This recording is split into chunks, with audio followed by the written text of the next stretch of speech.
आज की कहानी है दो क्लासमेट्स की जो एक दूसरे को बिल्कुल पसंद नहीं करते थे, लेकिन हालातों ने उन्हें एक ऐसी जगह पर लाके रख दिया जहां पर सरवाइव करना भी बहुत मुश्किल था और वो महीनों तक एक आइलैंड पर एक दूसरे के साथ फंसे रहे।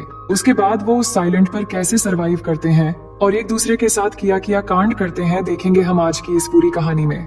हेलो दोस्तों, मेरा नाम है इशिता और आज की कहानी शुरू होती है हमें एमा नाम की एक खूबसूरत लड़की को दिखाते हुए जो सुबह जल्दी उठकर अपने स्कूल जाने के लिए तैयार होती है। एमा अपनी स्कूल में एक बहुत ही अच्छी और फेमस स्टूडेंट है जिसके बहुत सारे फ्रेंड्स हैं। दूसरी तरफ हम डीन को देखते हैं जो एमा की तुलना में बहुत ही आलसी लड़का है और वो सुबह लेट करके उठता है और सीधे बाथरूम में जाकर ब्रश करने के बाद तुरंत आकर वीडियो गेम खेलने बैठ जाता है। तो उसके पिता जैक उसे कहते हैं कि तुम स्कूल के लिए लेट हो जाओगे। वहीं हम एमा और उसकी छोटी बहन स्टेसी को देखते हैं जिनको उनकी माँ बारबरा स्कूल छोड़ने आती है। उसके बाद एमा स्कूल में पहुंचकर अपने बेस्ट फ्रेंड लिजी से मिलती है और जब वो बातें कर रहे थे तभी स्टीफन नाम का एक स्टूडेंट आकर एमा को हाई कहता है और ये देखकर लिजी एमा को चिढ़ाने लगती है। अब उसी दिन क्लास में मिस्टर क्रिश्चियनसेन जो उनके टीचर हैं, वो बताते हैं कि बस अगली सुबह ठीक 7 बजे ट्रिनिडाड आइलैंड के ट्रिप के लिए निकलेगी और वो आगे बता ही रहे होते हैं कि एमा क्लास में लेट पहुंचती है और डीन भी पीछे से आकर एमा से टकरा जाता है और उसे सॉरी शहजादी कहता है। इसके बाद जब मिस्टर क्रिश्चियनसेन ट्रिप के बारे में और जानकारी दे रहे थे तभी लिजी एमा से कहती है कि डीन भी ट्रिप पर जा रहा है अपने पिता के पैसों की वजह से और फिर वो डीन को देखकर मुंह बनाती है। अब लंच के समय लिजी अपने दोस्तों को एमा और स्टीफन के बीच सुबह जो हुआ वो बताती है और कहती है कि ट्रिप में जाकर हमारे पास 1 हफ्ता होगा अपना जादू चलाकर एमा को स्टीफन के साथ एक्शन कराने के लिए। पर एमा कहती है कि हमें ये सब छोड़कर ट्रिप पर ध्यान देना चाहिए। अब सभी जब बातें कर रहे थे तभी एमा की नजर डीन पर पड़ती है जो चाकू से सेब काट रहा था। अब थोड़ी देर में मिस कोलियर जो एक टीचर है वो डीन के पास आकर उसे स्कूल में चाकू लेकर आने के लिए डांटती है और फिर उसे प्रिंसिपल के ऑफिस में ले जाती है। फिर लिजी अपने दोस्तों से कहती है कि एमा को डीन जैसे लड़कों के साथ नहीं रहना चाहिए जब स्कूल का एक हॉट लड़का एमा को पसंद करता है। अब अगले दिन सुबह एमा तैयार होती है ट्रिप के लिए और अपने माँ बारबरा और पिता फिल को थैंक यू कहती है उसे ट्रिप पर जाने देने के लिए। दूसरी तरफ डीन ट्रिप पर नहीं जाना चाहता तो उसके पिता जैक उसे कहते हैं कि उसके स्कूल के नियम को तोड़ने के बाद भी उन्होंने कितनी मेहनत की उसे ट्रिप पर जगह दिलाने के लिए, जिसके बाद वो जाने के लिए मान जाता है। अब आगे हम देखते हैं कि मिस्टर क्रिश्चियनसेन सबको बस में चढ़ने के लिए कहते हैं। अब बस में चढ़ते वक्त स्टीफन एमा से पूछता है कि कैसी हो एमा, जिससे लिजी एमा को फिर से चिढ़ाती है पर एमा उस पर ध्यान नहीं देती। अब कुछ समय के अंदर वो ट्रिनिडाड आइलैंड पहुंच जाते हैं और बस से उतरते समय मिस कोलियर सबसे कहती है कि सब कुछ देर पूल में एंजॉय कर सकते हैं पर डिनर से पहले सबको आ जाना है और अगले दिन से प्रोग्राम शुरू करेंगे। अब कुछ देर बाद एमा और उसके सभी दोस्त पूल में जाते हैं जहां एमा स्टीफन से मिलती है और सब एक साथ पूल में मस्ती करने लगते हैं, लेकिन डीन बिल्कुल अकेला बैल्कनी से ये सब देख रहा होता है। अब उसी शाम एमा की एक फ्रेंड लिजी और एमा को आकर बताती है कि स्टीफन ने उन्हें पार्टी पे बुलाया है जो यहाँ के एक लोकल बोट में हो रही है, लेकिन एमा ये सुन के मना कर देती है पर उसके दोस्त जिद करके उसे मना लेते हैं। उसके बाद वो पार्टी के लिए बोट पर चले आते हैं और वहाँ पहुँचने के बाद एमा हेलन को पार्टी में ढूंढने लगती है पर तभी वो देखती है कि स्टीफन किसी और लड़की को किस कर रहा है और ये देख के एमा वहाँ से जाने लगती है और वही साइड से ये सब डीन भी देख रहा होता है। तभी वो एमा से कहता है कि तुम्हारा बॉयफ्रेंड तो मजा कर रहा है, तो वो डीन से कहती है कि तुम्हें इन सब से कोई मतलब नहीं होना चाहिए। अब अचानक वहाँ पुलिस आ जाती है क्योंकि पुलिस को पता चल गया था कि यहाँ स्टूडेंट पार्टी में ड्रग्स ले रहे हैं और सबको बोट के सामने की तरफ आने को कहते हैं। तभी अचानक पैर फिसलकर एमा पानी में गिर जाती है और उसे गिरते हुए डीन देख लेता है तो वो भी उसे बचाने के लिए पानी में कूद जाता है और फिर उसे बचाकर एक छोटी बोट में ले जाता है। अब उस बोट की रस्सी बड़े बोट से जुड़ी हुई थी तो डीन उस रस्सी को काट देता है और एमा के पूछने पर वो कहता है कि मुझे पुलिस के झंझट में नहीं पड़ना है, पुलिस के जाने के बाद हम बड़े बोट तक पहुंच जाएंगे।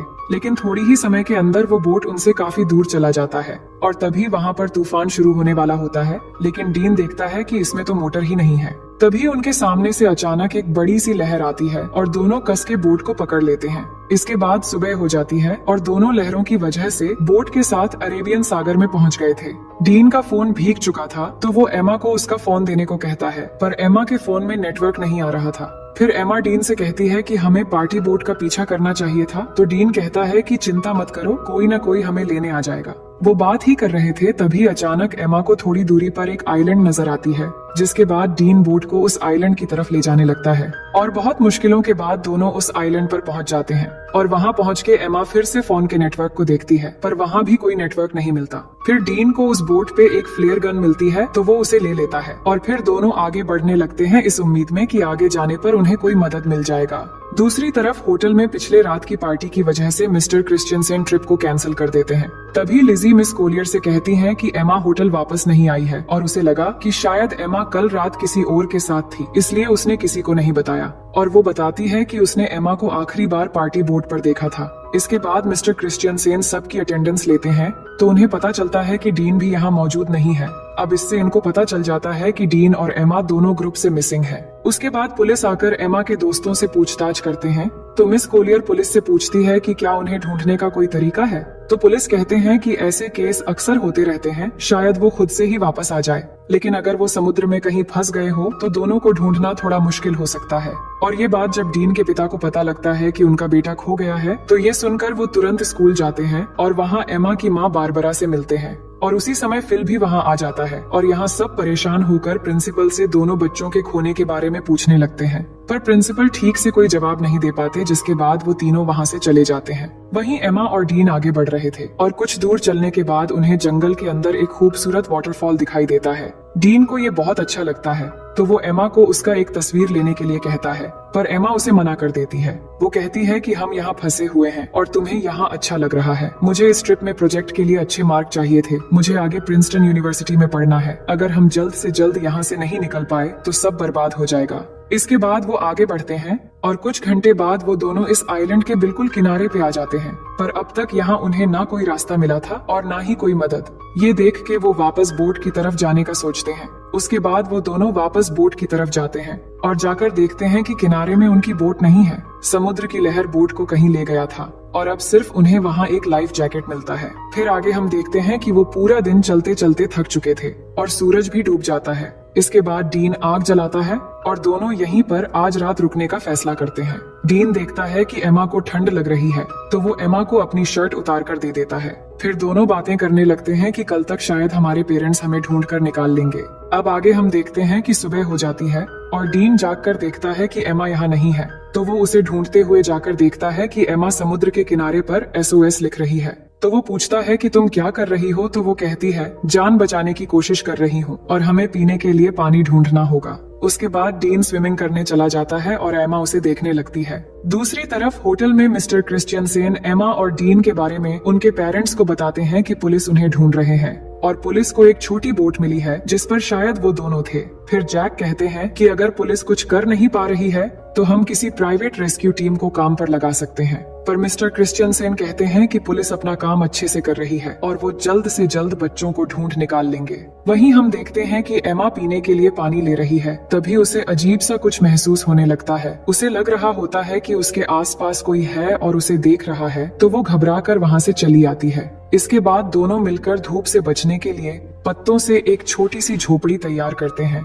और थोड़ी देर बाद एमा समुद्र के किनारे बड़ा करके SOS लिखती है ताकि रेस्क्यू टीम अगर यहाँ से गुजरे तो वो उन्हें मिल जाए। फिर दोनों को जो भी इस आइलैंड पे खाने लायक मिलता है वो ढूंढ के खाने लगते हैं और डीन को केले का एक पेड़ मिलता है, तो वो तोड़ के दोनों पेट भर के खाते हैं। अब इस आइलैंड में गर्मी बहुत होती है और एमा फुल पैंट नहीं पहन सकती और वो पैंटी पहनकर भी नहीं रह सकती, तो वो अपनी फुल पैंट को काट के शॉर्ट कर लेती है। इसके बाद एमा देखती है कि डीन उस झोपड़ी में आकर सो रहा है, तो वो भी उसके पास आकर सो जाती है। तभी अचानक डीन एमा की तरफ मुड़ता है और उस पर हाथ रख देता है, पर एमा को ये अच्छा लगता है और वो कुछ नहीं कहती। फिर अगले दिन जब एमा वाटरफॉल में नहा रही होती है, तब डीन आकर उससे सनस्क्रीन मांगता है, तो एमा डीन को कहती है कि मैं यहाँ नहा रही हूँ, तुम दूसरी तरफ जाओ। तो डीन कहता है कि तुम ही ने तो मुझे यहाँ पहरेदारी करने के लिए कहा है। ये सुन के एमा कहती है कि इस आइलैंड में कोई और भी है, इसलिए मैंने कहा था। उधर होटल में बारबरा एमा को लेकर बहुत परेशान थी और न्यूज में ये बताया जा रहा था कि एमा और डीन के गायब होने की केस अब ऑफिशियल हो गई है और अब पुलिस को लगता है कि वो दोनों मर चुके हैं और अब वो उनकी लाश ढूंढ रहे हैं। और फिल तैयार हो रहा था घर जाने के लिए, क्योंकि एमा की छोटी बहन स्टेसी घर में अकेली है। पर बारबरा अभी भी घबराई हुई है, तो फिल बारबरा से कहता है कि एमा मिल जाएगी और ये कह के वो उसे गले लगा लेता है। जिसके बाद अगले दिन जैक बारबरा के साथ हेलीकॉप्टर लेकर एमा और डीन को ढूंढने निकल पड़ता है और वही आइलैंड में थोड़ी देर के बाद रात होने वाली है और एमा डीन को बता रही होती है कि वो अपने परिवार को बहुत याद कर रही है। तभी डीन को वहाँ पर किसी इंसान की खोपड़ी मिलती है, तो एमा उसे देखकर बहुत डर जाती है और कहती है कि ये भी हमारी तरह शायद यहाँ फंस गया होगा और इसकी ये हालत हो गई और अब हमारी हालत भी शायद इसी के जैसा हो जाएगा।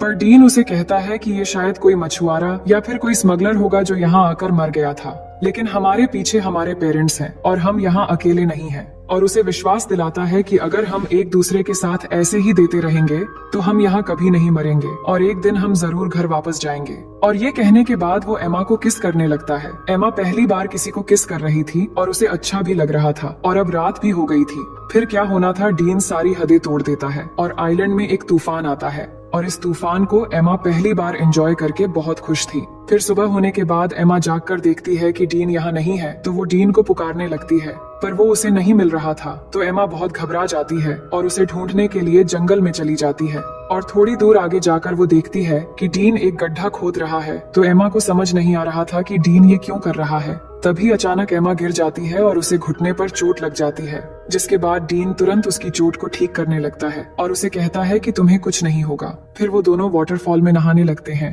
और यहाँ डीन एमा को बताता है कि उसकी माँ एक कार एक्सीडेंट में मर गई थी और एमा उसकी बातों को अच्छे से सुनने लगती है। फिर थोड़ी देर बाद वहाँ बारिश होने लगती है और डीन उसमें मस्ती करने लगता है और एमा उसे देखकर खुश हो रही होती है, जिसके बाद दोनों बारिश में डांस करने लगते हैं और डीन एमा के बालों में एक फूल लगा देता है। अब एमा डीन से कहती है कि मुझे फिर से तूफान के मजे लेने हैं। फिर डीन एक बार फिर से तूफान लाने की तैयारी शुरू कर देता है। वहीं अब न्यूज में बताया जाता है कि एमा और डीन के लापता होने की 1 महीना गुजर चुका है और पुलिस को लगता है वो अब जिंदा नहीं रहे, इसलिए पुलिस ने उन्हें ऑफिशियली ढूंढना बंद कर दिया है। पर एमा के दोस्त को अभी भी लग रहा है कि एमा और डीन अभी भी जिंदा है और बारबरा को भी वैसा ही लगता है और वो जैक के साथ हेलीकॉप्टर लेके अपनी बेटी एमा को ढूंढने फिर से चली जाती है और उन दोनों को अच्छे से ढूंढने के लिए सबको पर्ची बांट रहे होते हैं जिन पे एमा और डीन के बारे में जानकारी दी हुई थी। ये सब कुछ करने के बाद जैक बारबरा से कहता है कि उन्होंने सब करके देख लिया पर फिर भी एमा और डीन नहीं मिल रहे हैं, अब शायद घर वापस लौट जाना चाहिए। ये सुनकर बारबरा उदास हो जाती है और घर चली जाती है। दूसरी तरफ डीन एमा को हरी रोशनी के बारे में बता रहा होता है जिसके बारे में उसकी माँ ने उसे बताया था और वो बताता है कि वो रोशनी सूरज के डूबते समय दिखती है, पर डीन ने उस रोशनी को आज तक कभी नहीं देखा है। अब यहाँ उन्हें कुछ और हफ्ते बीत जाते हैं और दोनों आइलैंड के खूबसूरत एनवायरनमेंट के मजे लेने लगते हैं। वो समुद्र में नहाते हैं और बहुत मजे करते हैं और ऐसे ही वो एक दूसरे के बहुत करीब आ जाते हैं और जब भी उनका मन करता है तो वो तूफान और भूकंप के मजे लेते रहते थे। अब ये सब कुछ होने के बाद एमा डीन से पूछती है कि तुमने पहली बार कैसे किया था और वो कौन थी। तो डीन बताता है कि जब मैं स्कूल में था तब मेरा एक दोस्त थी जो मुझसे उम्र में बड़ी थी।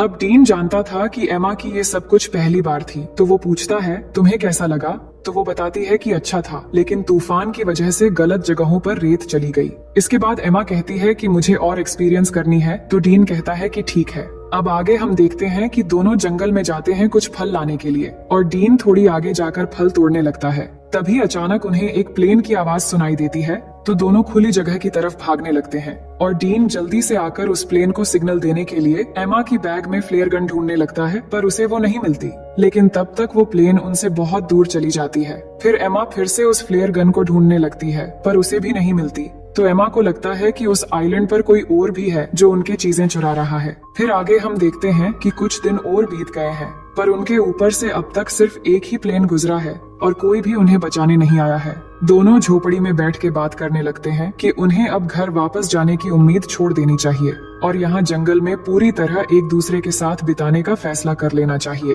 तभी अचानक डीन को किसी जानवर की आवाज आती है, तो डीन जंगल में जाता है उस जानवर को ढूंढने के लिए। तो एमा को डीन की चिंता होने लगती है, तो वो भी उसके पीछे चली जाती है और वही डीन जैसे ही थोड़ा आगे जाकर देखता है तो वहाँ एक ब्लैक पैंथर होता है, जिसे देखते ही वो भागने लगता है और भागते भागते काफी दूर जाने के बाद वो अचानक जमीन पे गिर जाता है। और एमा भागती हुई जब डीन के पास पहुंचती है तो वो देखती है कि डीन के पास खून से लथपथ एक चाकू है और उसने एक ब्लैक पैंथर को मार दिया है। फिर आगे हम देखते हैं कि एमा और डीन के सभी दोस्त और पेरेंट्स उनके बिना ही अपनी जिंदगी की शुरुआत कर लेते हैं और यहाँ एमा और डीन ने भी आइलैंड पर जीना सीख लिया है और इधर ही अपनी जिंदगी गुजारने का फैसला कर लिया है, क्योंकि उन्हें जो उम्मीद थी कि उन्हें कोई बचाने आएगा वो भी अब खत्म हो चुकी थी। उन्होंने शिकार करना भी सीख लिया है और यहाँ पर झोपड़ी बनाकर रहते हैं और सभी उम्मीदें छोड़कर खुशी से एक दूसरे के साथ देते हुए दिन गुजारने लगते हैं। फिर एक दिन एमा उल्टियां करने लगती है तो डीन ये देखकर उसे पूछता है कि क्या तुम प्रेग्नेंट हो? तो एमा कहती है कि नहीं, उल्टियां बस ऐसे ही हो गई हैं। इसके बाद एमा अच्छा महसूस करने के लिए डीन के साथ लेट जाती है, पर जब वो दोनों बात कर रहे होते हैं तभी एमा की खोई हुई चीजें ऊपर से गिरने लगती है और जब वो दोनों ऊपर देखते हैं तो वहाँ पेड़ पर एक बंदर होता है जो उनके सामान फेंक रहा होता है और वो देखते हैं कि बंदर के हाथ में वो फ्लेयर गन भी है जो डीन को उस दिन नहीं मिला था। तो उस बंदर को एमा एक केला दिखाती है तो वो गन नीचे फेंक देता है, जिसके बाद उन्हें ऊपर से एक हेलीकॉप्टर की आवाज आती है तो वो भागते हुए खुली जगह पर आते हैं और एमा गन लोड करके फायर करती है तो वो हेलीकॉप्टर वाले उन्हें देख लेते हैं, जिसके बाद वहाँ से उन्हें रेस्क्यू कर लिया जाता है और अब फाइनली दोनों 3 महीने के बाद वापस आ जाते हैं और एयरपोर्ट पे एमा और डीन के दोस्त और पेरेंट्स उनसे मिलकर बहुत खुश हो जाते हैं, जिसके बाद दोनों के पेरेंट्स उन्हें अपने अपने घर लेकर चले जाते हैं। अब घर आने के बाद डीन उसी रात को एमा से मिलने जाता है और वो बात करते हैं कि घर वापस आकर कितना अजीब लग रहा है और यहाँ डीन एमा को किस करने वाला होता है, पर एमा नहीं करती और कहती है कि हर 10 मिनट में उसके पेरेंट्स उससे मिलने आ रहे हैं, अब शायद तुम्हें यहाँ से चले जाना चाहिए। और कहती हैं कि हमारे आने की खुशी में मेरे पेरेंट्स ने एक पार्टी रखी है तो तुम्हें भी आना है। फिर अगले दिन पार्टी पे सब जमा होते हैं और एमा के पेरेंट्स सबको कुछ कहने लगते हैं उनके बच्चों के वापस आने पे। इसके बाद स्टेसी डीन से पूछती है कि तुम सबके साथ क्यों नहीं हो? तो डीन कहता है कि मुझे सबसे घुलना मिलना अच्छा नहीं लगता। इसके बाद डीन एमा को उसके साथ आने के लिए इशारा करता है पर एमा नहीं आती और उसे अनदेखा कर देती है और ये देखकर डीन पार्टी से चला जाता है। इसके बाद सभी चीजें पहले की तरह हो जाती है और एमा आइलैंड से वापस आने पर वो बहुत फेमस हो जाती है, पर डीन अभी भी अकेला ही रहता है और जब भी एमा और डीन एक दूसरे के पास से गुजरते हैं तो वो बस एक दूसरे की तरफ ही देखते हैं। फिर कुछ दिन बाद एमा डीन को कॉल करती है पर डीन कॉल नहीं उठाता। उसके बाद हम देखते हैं कि एमा के रूम में स्टेसी जाती है और उसे कहती है कि तुम्हारे लापता हो जाने के बाद हमने तुम्हें बहुत मिस किया और मॉम डैड भी बहुत परेशान थे। हमने तो सोच लिया था कि शायद हमने तुम्हें बिल्कुल खो दिया है, लेकिन आज हम सब अच्छे से एक साथ हैं और बहुत खुश हैं। फिर एमा स्टेसी से कहती है कि तुम मेरी बहुत अच्छी बहन हो और फिर वो दोनों एक साथ प्रॉम पार्टी में जाने का डिसाइड करते हैं। दूसरी ओर हम डीन को देखते हैं जो अपनी माँ के कब्र पर जाता है और अपनी माँ को मिस करते हुए बहुत रोता है। अब प्रॉम पार्टी की रात डीन टीवी देख रहा होता है तो उसके पिता उसे पूछते हैं कि क्या पार्टी में तुम मेरे कोट पहनकर जाना चाहोगे? दूसरी तरफ एमा पार्टी में अपनी बहन के साथ पहुंच गई थी, जिसके बाद लिजी उसके पास आती है और एमा को एक सरप्राइज देने के लिए आगे ले जाने लगती है और तभी एमा देखती है कि बाहर बारिश में डीन कोट पहन के खड़ा है और एमा का इंतजार कर रहा है। ये देखकर एमा आइलैंड की वो सब कुछ याद करने लगती है। इसके बाद पार्टी से बाहर आकर एमा डीन के पास जाती है और यहाँ दोनों बहुत खुश होते हैं और किस करने लगते हैं और इसी सीन के साथ ये कहानी यहीं पर खत्म हो जाती है।